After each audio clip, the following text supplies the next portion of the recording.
Welcome to another edition of Drinks Coach. Yes, it's me, Wadders, back again. If you want to have a chat, you want to shoot the breeze, have a bit of a chinwag about anything to do with alcohol or drinking in general, lowercase, Drinks Coach UK, or Vinesack, if it's more of a personal request. So, what is this? Well, we're tying up loose ends today in a very positive way. I didn't mean that sound negative because I've been looking forward to this so much. First of all, a big thank you and a shout out to González Byass UK and Metzendorf, who are the importers of Bodegas Hidalgo in Manzanilla. So the Fino and Manzanilla producers have provided us with all the wine for both this episode and the last. And can't think of a better range of sherries with which to do it. So, what are we talking about? Well, if you're watching this on catch-up, I strongly recommend you press pause, go through the list of programmes we've already done, and go back to Sherry Part 1 and watch that first. It just makes more of a natural progression. But please don't worry, if you're watching this live, and you've been chomping at the bit to watch it, and you haven't seen the first one, because that'll be a bit like watching, I don't know, Terminator 2, wouldn't it? And then eventually watching Terminator 1 and realising that the genius was in the first film, and it was better all round, really, but not being prepared to admit it. And still pretending that Terminator 2 was the best, which is what my wife does. Anyway, so, here we go. We've got, in the first episode, we've got sherries which were bacterially aged, biologically aged. So they're the white sherries, the sherries which, under a living layer of dead yeast cells, I can't go over all this again, so do go back and watch the other one if none of this makes sense. The sherry is living and breathing, and it stays white, more or less, and has delicious savoury flavours. So you've got Fino, Manzanilla, and then at the end there was one which was just on the tipping point, on the turning of the page into the oxidative aged wines, which you can tell just by colour. They get darker and darker with age and more concentrated. So that was called a Pasada, Manzanilla Pasada. There it was. That was the last wine from the last show. Why have I still got this? Well, because it goes with my Bloody Marys, that's why. So anyway, this one is the first one we're going to start with. We have basically three categories to talk about. There's one at the end, which we'll talk about in a minute. You either love it or you don't. So, what categories do we have? Well, these aren't, when you look at them on the shelf, and I think a lot of people have felt this, they're just thinking, oh look, there's sherry, there's Fino, there's Amontillado, there's Oloroso, and there's Palo Cortado or something. And you just think they're different styles of sherry. They're actually the same sherry at different stages of development. Shall we call it that? I think Palo Cortado is the one that slightly sits outside that, but they're magical nonetheless. So a wine that started off as a Fino or a Manzanilla will then turn into an Amontillado and then an Oloroso. It doesn't matter whether it comes from Manzanilla or Fino. In fact, some houses actually blend them together. So they're older expressions of either. So when you drink your Amontillado, if you know it's an Amontillado from Bodegas Hidalgo, you knew it started off as a Manzanilla. If you knew it was an Amontillado from González Byass, you knew it started off as a Fino, okay? Because that's where they're situated. So, Viña AB, it says on the front here, 12 Años Amontillado Seco, which means dry Amontillado, 12 years old. Where else can you buy a wine that's 12 years old for like £14 that goes with just about every kind of food you can imagine and is savoury and delicious and quite frankly gets you quite shedded as well. So it's just incredible value. And then as the wines get older and you learn to appreciate the drier, older styles, the value just keeps on sort of like building and building. It's incredible. So the Viña AB used to be called Amontillado Fino, which is like Manzanilla Pasada. It's a sherry that's was a Fino, is now a Amontillado, but still has a luff character that when you look over your shoulder, you can still see that it's that Fino I had before. It tastes very much halfway between the two. And I think it's utterly delicious. And I love the fact they brought this back because it's a style that's really not made anymore. When I smell this, I can still, so fresh. 12 years old, man. It still reminds me of Tia Pepe. It has to have come from a bodega where they make Tia Pepe. It smells like it. And Antonio Flores, the genius that makes these drinks, is making this wine entirely on purpose to do that. My wife loved this last night when we tasted a lot of sherries out of research, of course, and experimentation is very, very important to do, put in the hard yards in this show. She loved this very much, so we agreed that it should go on the programme. So, I just can't think of a wine that gives you that much bang for your buck, apart from him. I mean, they're both just brilliant.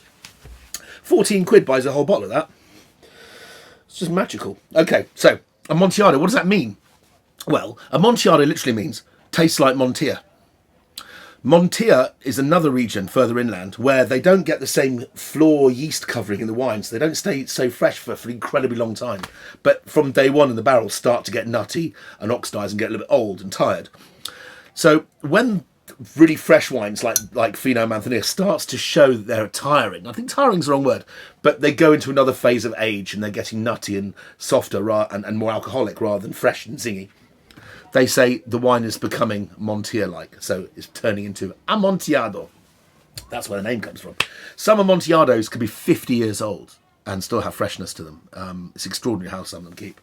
But moving on, the other main style. So we've done Fino, Amontillado, and the other really important one is Oloroso. Now this one's from Bodegas Hidalgo. It's called Oloroso Faraón. It would be a similar age to the other one, maybe a bit older, maybe 15 or 16 years old, maybe. Average in the Solera. It's 18% alcohol as well, because what people don't realise, and it's all science, it's all to do with osmotic pressure and humidity and blah, blah, blah. When a barrel of whiskey is left in a shed for 20 years, each year alcohol evaporates out of it, so the alcohol goes down and down and down, and we call this the angel's share. Even the customs and excise know how much to take off the bill for making whiskey to all the whiskey agencies out in whiskey houses, because they know that some of it just disappears and is never to be seen again. In sherry, the weird thing is that exactly the opposite happens. In the barrels, as they get more concentrated and they reduce and get more concentrated, the water evaporates through the wood and into the air, and the alcohol gets higher and higher. So this one, which is barely an Amontillado, is 16%. You expect Amontillado to be 16.5, 17. This is not a Oloroso, this is 18%.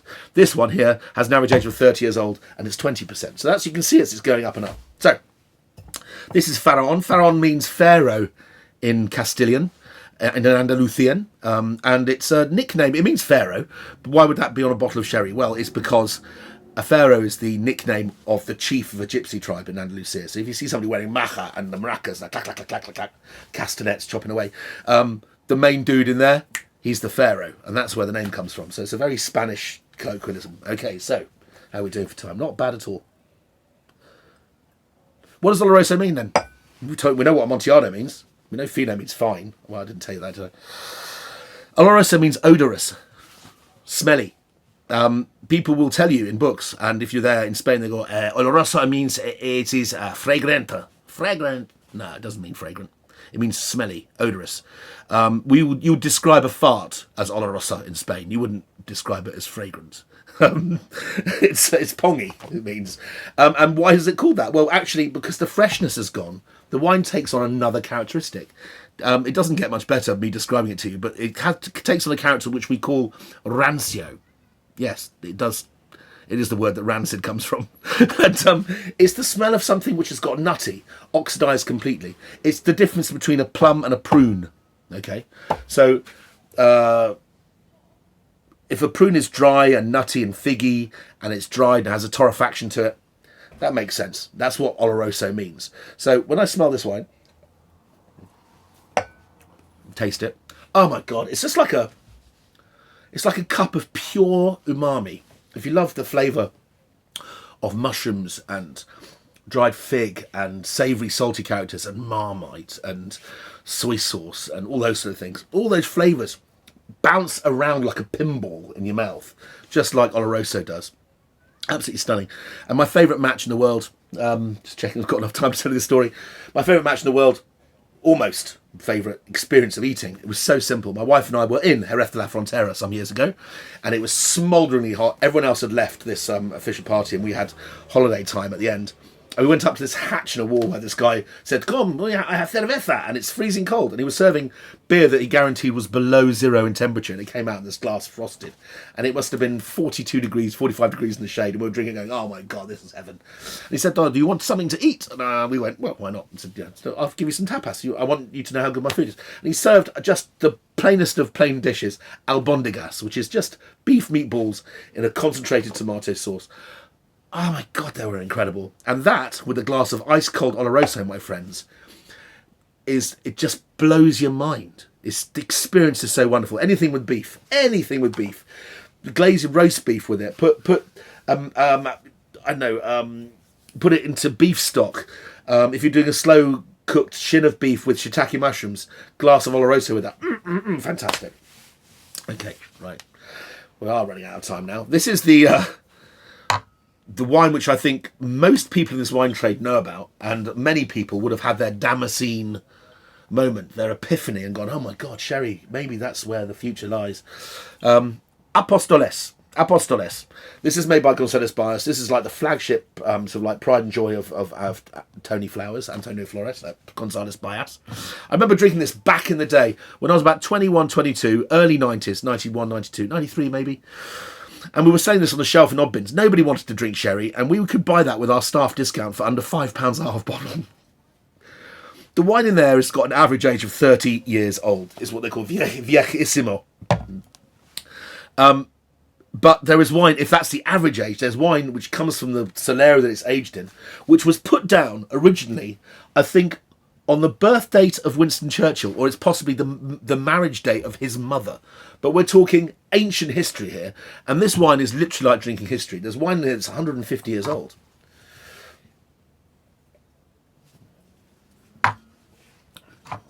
Mamma mia, mamma mia. It's a very emotional, it's an emotional wine to drink. You really don't know how to behave one. It just assaults the senses in so many nice ways. Now, Palo Cortado, which is the category this sort of falls into.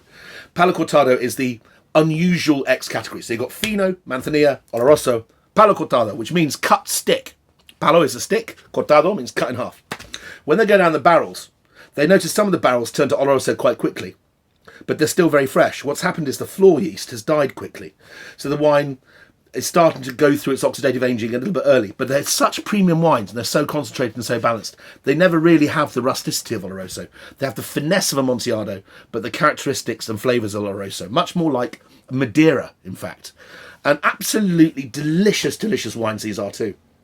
So Palo Cortado, when they draw a line on the barrel saying this could be one of the nuts barrels, we could be making Palo Cortado out of this, my friends. They put a line on the barrel.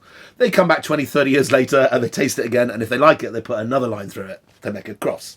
Palo Cortado. And that's where the name comes from. I was told it meant pale and short because it was a pale sherry and the floor yeast died very early on. But that would be Palido Corto. So there we go. Complete rubbish. Anyway, I've seen it written in a book, I think. So this has also had a little bit of this added to it to make it a more balanced, more commercialised drink. This is Pedro Ximénez. Nectar, Pedro Ximénez. Now, Pedro Ximénez is the other grape variety. All of these have been made from a grape variety called Palomino. And then the world has kind of gone dippy for this stuff. Look at it. It's like motor oil.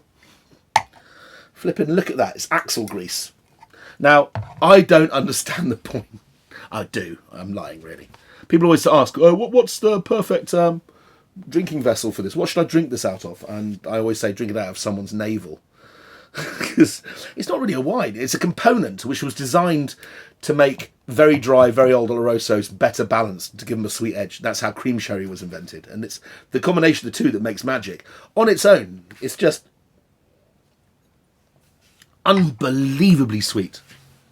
Some of them are super, super sweet. Sweetest wines you can get. But this is really rather a nice example. It's only 15% alcohol because this has this dark, super concentration. It's like drinking liquid dates. Quite incredible. And it has so many